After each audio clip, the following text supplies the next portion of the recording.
Well, hey folks, what a glorious day. Sorry, just used the glorious word again.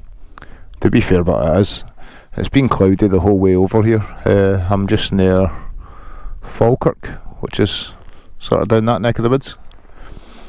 There's a place called Shield Hill just there. And I'm just out on the YZF-R 125. I just thought I'd fill yous in. I forgot to mention it's a Saturday. Very rarely am I out on a Saturday. So I'm out on this today. Might be the last ride. Who knows? Since I've got it on for sale. So I've actually got both on for sale. And I just figured whatever one sells first, I'll keep the other one. Because it happens quite a lot. People get rid of their 125s, go and sit their tests, fail their tests, stuck with either a bigger bike or no bike. So I don't want to be in that boat. So my plan is get rid of one, which is looking like this at the minute, to be fair, and then buy a,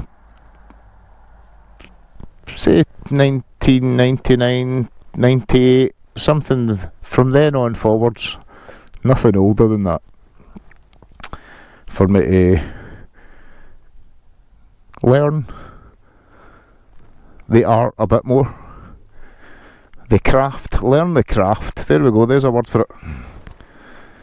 So I'm planning to buy something like a Kawasaki ZXR6, a Yamaha FCS 600, or go down the buy a 49 horsepower CBR 500R, which is a A2 license bike. But I don't think I'm going to go down that route. I looked at R3s and stuff like that as well, but I imagine jumping even from one of these, like 15 horsepower, onto the R3, it would be a vast improvement. But we'll see what happens. Nothing's set in stone. I need to sell this one first. Maybe. But no, I love shopping for bikes. It's great fun. And the power of the internet with Gumtree and Auto Trader. I've not actually looked much on Marketplace, which is where I bought this one actually, funnily enough. It's been a great bike, this, for all the miles I've put on it. Right enough, I think it's about 1500 now I've put on it,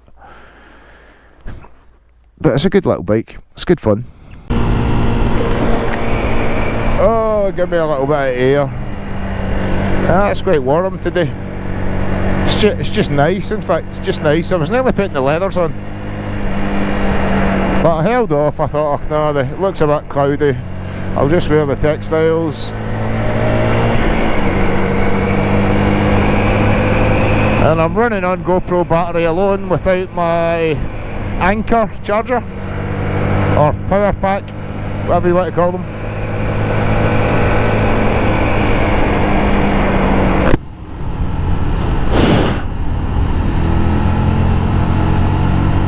I'm going to shut the visor as 5,000 midges just hit me in the face. They'll be eating me in a minute. So yeah, I forgot my cable for the anchor charger, so I can't plug it into my pocket. I thought I'd left it in my work, but it must be in the house.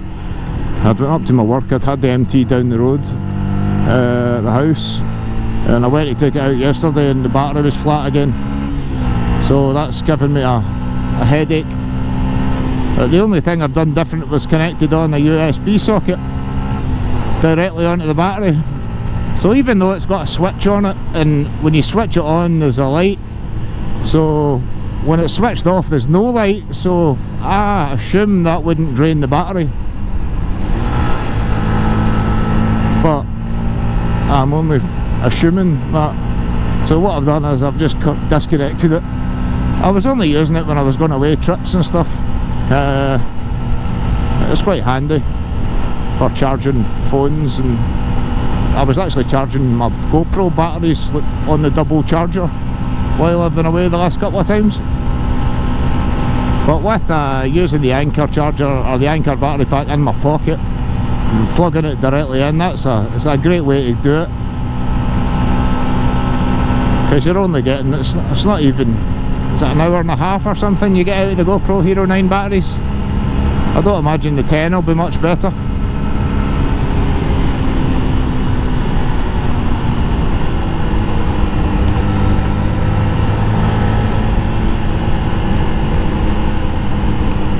Well, this has been quite a good wee run so far today.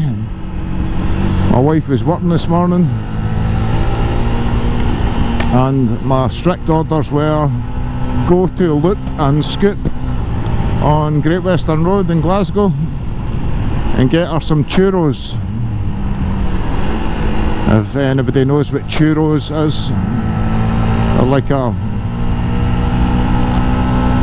donut type thing, a straight piece of dough. We get them with fillings in them, so you get Nutella and Biscoff and Bueno and white chocolate and stuff like that as a filling in them, and they are awesome. But it was £29.75 or £29.25, it was something like that, for 5 boxes of 4. So that sort of blew my mind a little bit, how snacking can become very expensive if you want Italian freshly made snacks. But I had 2 before I came out and they were bloody awesome. Definitely gave me a sugar rush, so it's probably a bad thing out in this bike. But I've been behaving. But no, this still makes me smile more than the MT does, I must admit. It's a great little bike.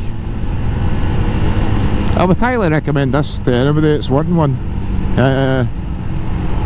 But the MT it's definitely more beginner friendly, just down to the seating position and the wider handlebars that aren't clip-on bars, because you just don't have much. Oh, and my high beam there. You just don't have enough turn on the steering on these. But I'm assuming every sports bike will be the same, really. Well, everything with clip-on bars, that is. So basically what I'm thinking is the Kawasaki ZX-R6, it's got clip-on bars, so I'm expecting it to be as manoeuvrable as this, you know, which is not very, but it's a sports bike. Whereas the FCS 600, more upright seated position, proper handlebars, not clip-on bars, that should be a bit more easier to throw about, or move around, not throw about. I'm sure both will be able to get thrown about quite easily, although the sports bike would always out-handle, I would imagine, the other one. But is that all down to rider? I've seen a guy out on the basic bikers rides in the past on a Harley on YouTube,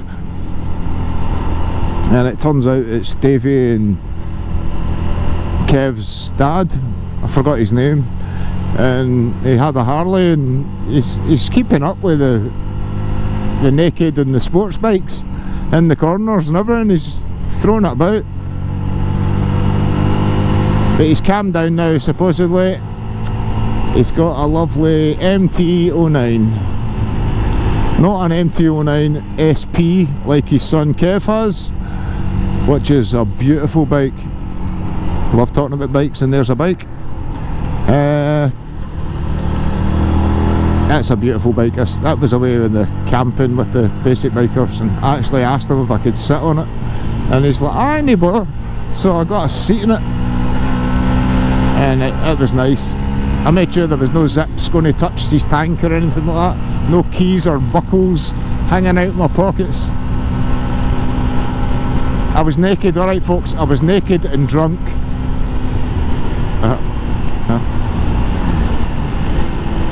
Not a friendly biker here. Right, where are we here?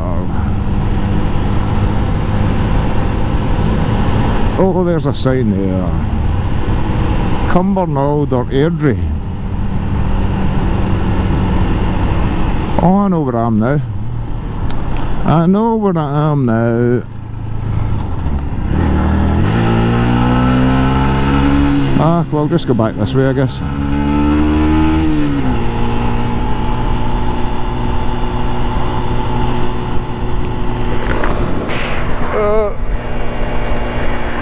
Just looked at my visor there and I had about 20 midges inside, alive.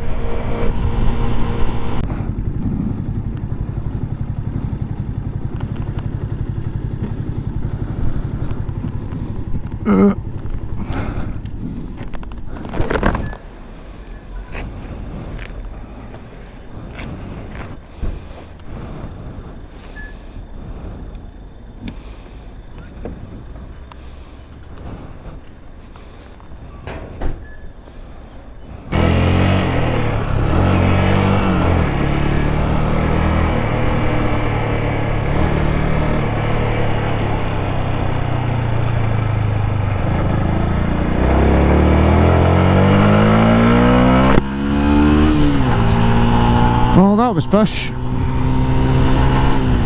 Go for petrol, pumps are knackered. I could have queued and waited in another one there, but I'll just go along here.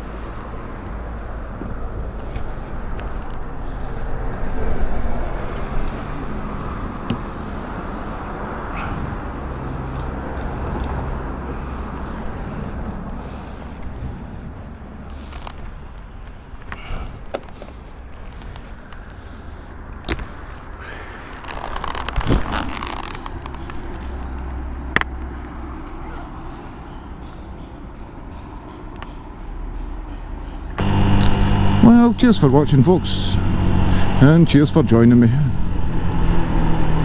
Don't forget to subscribe and like if you do, or dislike if you don't. There's a good backlog there in my videos now. I've got about 50 motorcycle videos, motorcycle related videos, as well as all my fish, car, skate park stuff in the back burner from back in the days. We'll take it easy. Cheers. Peace out.